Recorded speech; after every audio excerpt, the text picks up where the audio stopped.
म बालेन्द्र शाह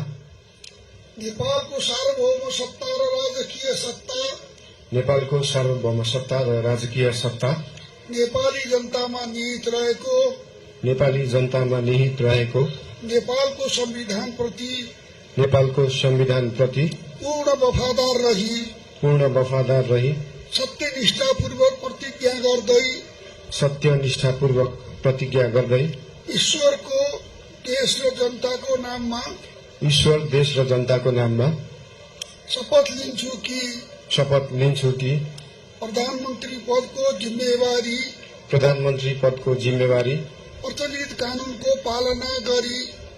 कानूनको पालना गरी मुलुक र जनताको भलो चिताई कसैको डर नमानी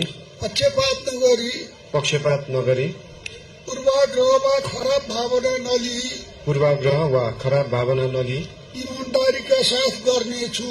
ईमानदारीका साथ गर्नेछु र आफ्नो कर्तव्य पालनको सिलसिलामा आफूलाई जानकारीमा आएको कुरा म पदमा बहाल रहँदा वा नरहँदा जुनसुकै अवस्थामा पनि प्रचलित कानूनको पालना गर्दा बाहेक अरू अवस्थामा कुनै किसिमबाट पनि